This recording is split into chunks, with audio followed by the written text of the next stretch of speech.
Os sinais da volta de Jesus estão explícitos em todos os lugares, tanto fora como dentro da igreja.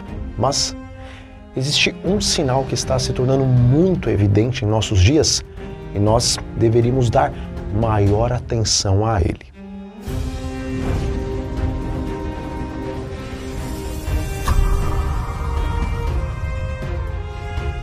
Olá, meus irmãos e meus amigos em Cristo, sejam muito bem-vindos ao canal Retorno da Glória e que a paz do Senhor Jesus Cristo repouse sobre cada um de vocês e também, enquanto nós estamos assistindo a esse vídeo, que o Espírito Santo seja derramado abundantemente em seus corações. Amém?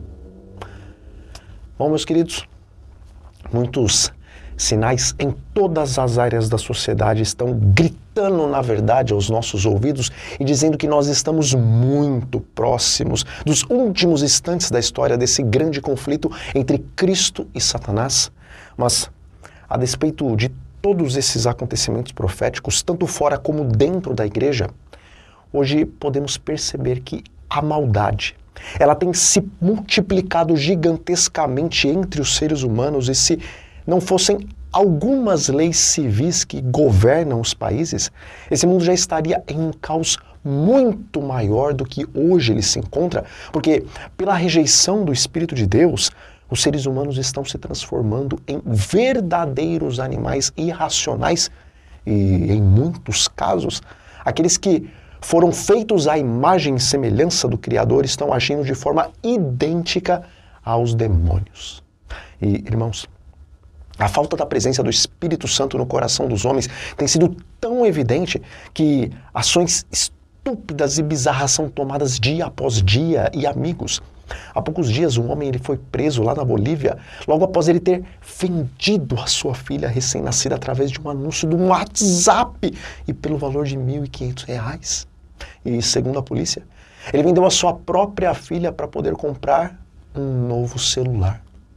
E depois que a mãe da criança ficou, então, sabendo da atitude insana do pai, ela tentou comprar de volta a sua filha, mas a pessoa que havia comprado disse que só venderia para ela pelo dobro do valor que ela tinha pago. Também, há poucos dias, uma mulher russa de 33 anos vendeu o seu bebê recém-nascido, não para comprar um novo celular, mas para pagar uma plástica no seu nariz. E conforme a polícia, o negócio ele foi fechado por cerca de 200 mil rublos, que é o equivalente a 17,5 mil reais, e o valor da venda da criança, conforme a mãe informou, foi estipulado com base no preço da sua cirurgia no nariz. Irmãos, esses dois casos já nos trazem uma tristeza e indignação gigantescas ao vermos até onde o ser humano pode ir quando está destituído da presença do Espírito Santo em seu coração, mas como se não bastasse o desprezo e a indiferença por uma vida que foi gerada no próprio ventre ou no ventre da nossa companheira, também há poucos dias vimos mais um caso de que a vida está sendo avaliada hoje pelos seres humanos da mesma forma que ela é avaliada pelos espíritos imundos. E aconteceu, meus queridos, que um agente penitenciário que defendia um determinado partido político ficou irado com um homem que havia decorado ali a sua festa de aniversário com bandeiras e com fotos do partido e do candidato contrário ao dele. E por causa disso, depois de xingar aqueles que estavam dentro dessa festa, ele ameaçou voltar para dar fim a tudo aquilo que estava acontecendo. E 20 minutos mais tarde, esse homem voltou e o final da história acredito que vocês já sabem. Tanto ele como o aniversariante perderam suas vidas em um confronto inútil e sem nenhum sentido. Bom, quando ouvimos essas coisas de alguém que nos contou, ou quando lemos ou assistimos essas notícias, se temos o Espírito de Deus, então ficamos chocados e às vezes até mesmo pensativos, mas quando passamos em nossa pele por situações semelhantes, então começamos a desejar com maior anseio que Cristo volte logo e nos tire desse planeta, porque o mesmo está infectado, está poluído com a presença de Satanás e dos seus demônios. E se somos do céu, meus irmãos, habitar, Em um lugar onde as trevas se aglomeram ao redor das pessoas, ao nosso lado, deve ser isso para nós um pensamento que nos impulsione a desejarmos o céu, a companhia dos santos anjos e a eterna presença de Deus mais do que tudo. E amigos, aconteceu que há poucos dias eu fui até a feira e como eu ainda não comprei um carrinho de feira, então eu chamei ali um Uber para ir de volta para casa e eu fiquei parado na frente da entrada de um clube esportivo. E quando o Uber chegou, eu entrei ali no carro e quando nós estávamos saindo, um motorista, né, ele veio com o seu veículo querendo ali entrar no clube e o motorista do Uber, ele gastaria apenas 3 segundos para manobrar na frente daquele carro que estava então entrando no clube. Mas esses 2, 3 segundos pareceram demais para aquele motorista que estava entrando, a ponto dele começar a esbravejar como se fosse um lunático com desequilíbrio mental, meus amigos. E de repente ele saiu de dentro do carro dele para começar a esbofetear o motorista do Uber que eu estava. E não contente, meus irmãos, ele voltou para o carro onde ele estava, abriu o porta-malas para pegar algum objeto ali pesado para lançar no motorista do Uber. Mas graças a Deus, o Uber, ele acelerou, foi embora e o motorista não pôde arremessar nada nele. E amigos, esse homem que se comportou exatamente como um demônio, ele não era um jovem de 1,80 m e lutador de jiu-jitsu, mas ele era um senhor de apenas 60 anos de idade. E pelo carro que ele possuía, ele era também uma pessoa bem abastada financeiramente. E está escrito: retirando-se, porém, os fariseus conspiravam contra ele sobre como lhe tirariam a vida. Mateus 12, versículo 14. Veja, nós temos o costume de olhar para essas coisas que estão acontecendo no mundo e quase que instintivamente nós dizemos que o homem sem Deus é pior do que um animal irracional.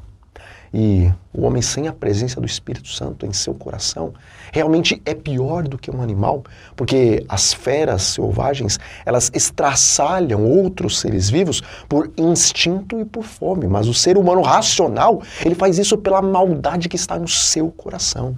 Mas, embora essa frase de que o homem sem Deus acaba se tornando pior do que um ser irracional seja assim correta, quando nós que frequentamos uma igreja e temos a verdade de Deus em nossas mãos, quando nós dizemos essa frase, nós falamos isso com o pensamento de que o homem sem Deus é aquele que não está na igreja e que não lê a Bíblia nem o Espírito de profecia. Mas, meus queridos, o versículo que nós acabamos de ler apresenta uma realidade diferente do que nós imaginamos, porque por mais que tenham sido soldados romanos gentios que crucificaram a Cristo com zombarias e também com blasfêmias, quem primeiramente odiou a Cristo e conspiraram em seus corações para matá-lo foram os fariseus. Foram aqueles que estavam à frente da nação como seus guias espirituais, com a promessa de levá-los para mais perto do Deus vivo. Contudo, não foram somente os guias religiosos que odiaram a Jesus, porque o povo leigo, que professava fé no Deus Altíssimo, também estava no julgamento de Cristo e apelaram a Pilatos para que crucificasse o Senhor e soltasse Barrabás. Irmãos, os psicopatas geralmente são pessoas exteriormente educadas e polidas, mas que em seus corações, e também quando ninguém está vendo, cometem os crimes mais hediondos.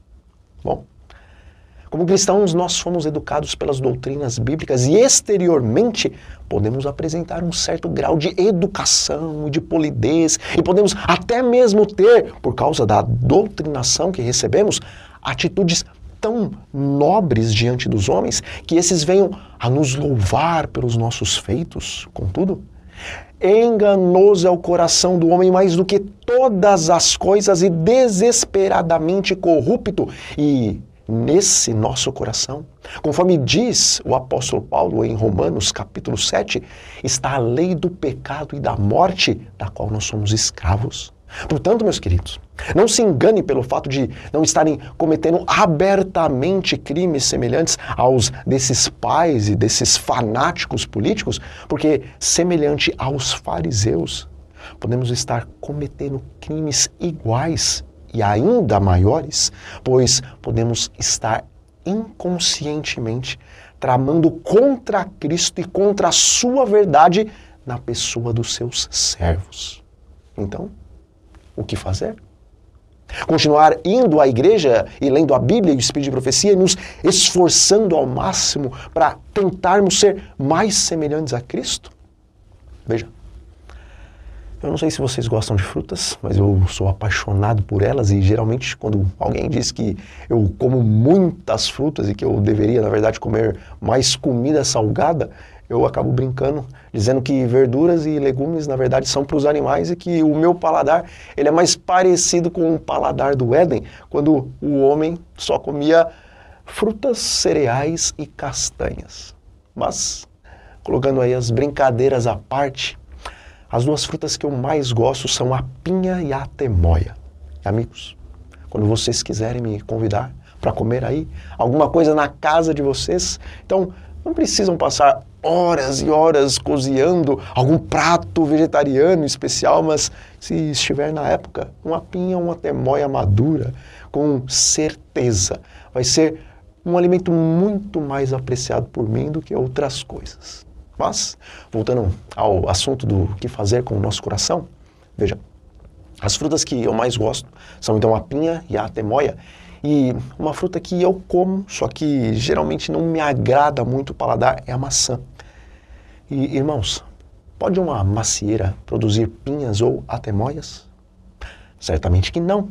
Mas, e se uma macieira ficasse contemplando toda a sua vida um pé de pinha ou um pé de atemoia, será que dessa maneira ela ia conseguir produzir os mesmos frutos daquelas árvores? Ainda assim, ela continuaria a produzir somente maçãs. Veja, semelhante à macieira, o nosso coração ele é mau e corrupto e por causa disso, o único fruto que vocês e eu podemos produzir é o fruto da carne. Mas, e semelhante àquela macieira que estava contemplando os pés de pinha e de atemoia, se nós lermos a Bíblia e o Espírito de Profecia e contemplarmos a Cristo, será que, diferente daquela macieira que, mesmo contemplando, não podia produzir pinhas e atemoias, nós vamos conseguir, contemplando, produzir os mesmos frutos de Cristo? E a resposta, meus amigos, continua sendo a mesma: não. Mesmo contemplando a vida de Cristo por décadas, ainda assim, nós só poderíamos produzir os frutos da carne porque o nosso coração é carnal. Mas talvez vocês possam me dizer que em 2 Coríntios, Paulo diz que contemplando a Jesus, somos transformados de glória em sua própria imagem. Amigos, realmente Paulo diz que é contemplando que nós somos transformados à imagem de Jesus.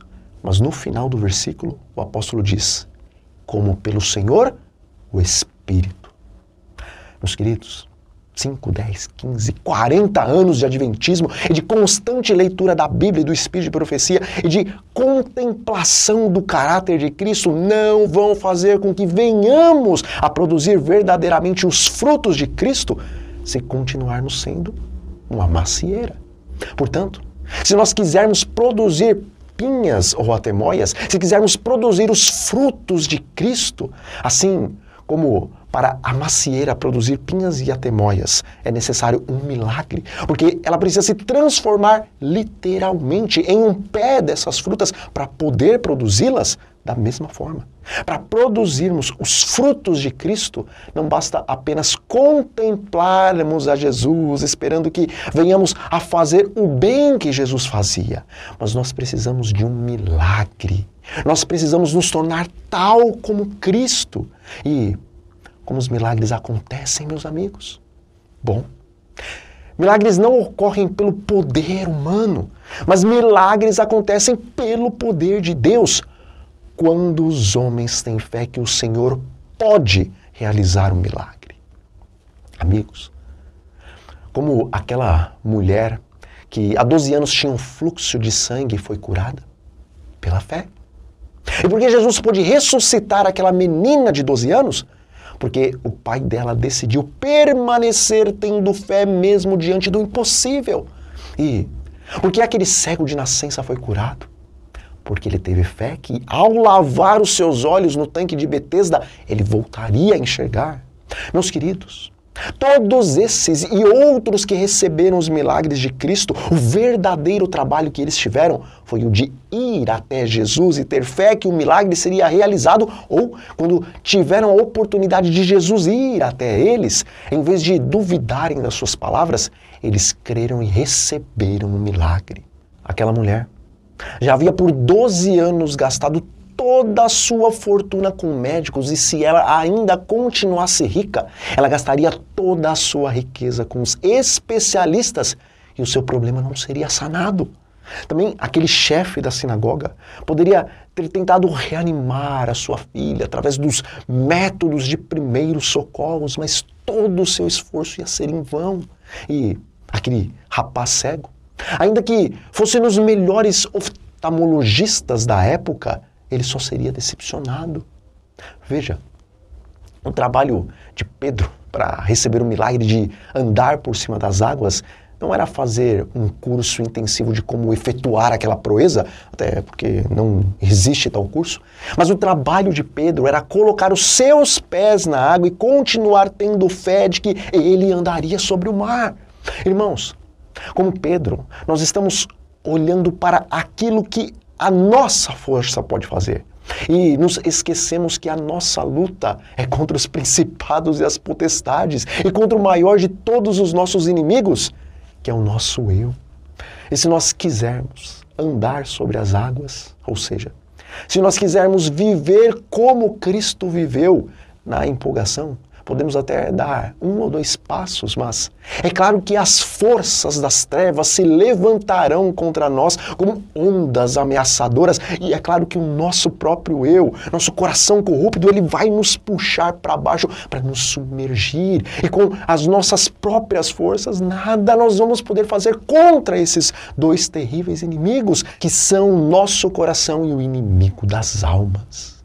Mas queridos, para sermos verdadeiros cristãos e obtermos completa vitória sobre a carne, o diabo e o mundo, temos que crer no milagre do Espírito Santo, nos transformando de glória em glória conforme a semelhança de Cristo.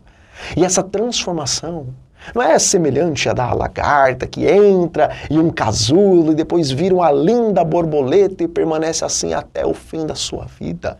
Mas nós precisamos ter a consciência de que somos lagartas pecadoras e que a única chance de permanecermos semelhantes às borboletas é pedindo momento após momento o batismo do Espírito Santo em nossas vidas e crendo momento após momento que pelo milagre do Senhor nós somos transformados à imagem dele, porque a partir do momento em que deixarmos de buscar o Espírito Santo, nós voltamos a ser lagartas. Amigos, não é o casulo das nossas obras que nos faz borboletas espirituais, mas é a voz do Criador que diz: sede santos, que nos torna verdadeiramente santos do Senhor. As provas e os crisóis nos purificam, porque na verdade, no sofrimento nós precisamos buscar mais intensamente a Jesus e precisamos ter ainda mais fé nos milagres dele. A nossa vitória, ela não está em nosso tempo de igreja, não está em nosso conhecimento da verdade, e não está em nosso esforço pessoal, mas a nossa verdadeira vitória está na fé no poder de Jesus em nosso favor. E quando temos fé, ao estudarmos a palavra e conhecermos mais profundamente sobre as verdades presentes e sobre o caráter de Cristo, então imploramos mais do Espírito Santo e pela fé Deus nos atenderá a oração e seremos a cada dia mais e mais semelhantes a Cristo, conforme formos aprendendo mais do seu caráter. Bom, meus queridos, nós vamos ficando por aqui. E aqueles que puderem, fechem os seus olhos e vamos fazer uma breve oração a Deus. Senhor nosso Deus e nosso Pai, queremos lhe agradecer porque não são pelas nossas próprias obras ou por nossa força que conseguimos a vitória sobre a carne, o diabo e o mundo, mas sim é pela fé no poder do Senhor Jesus Cristo agindo em nossos corações que somos mais do que vencedores.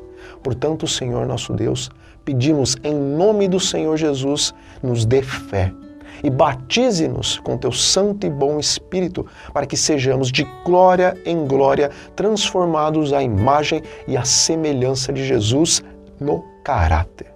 E Pai Santo, é em nome do Senhor Jesus Cristo que nós oramos a Ti e lhe agradecemos desde já as bênçãos. Amém. Meus queridos, fiquem todos com a paz do Senhor Jesus Cristo e que o Espírito Santo permaneça no coração de cada um de vocês, fazendo uma mudança cabal para a glória de Deus. Um grande abraço a todos e até a próxima.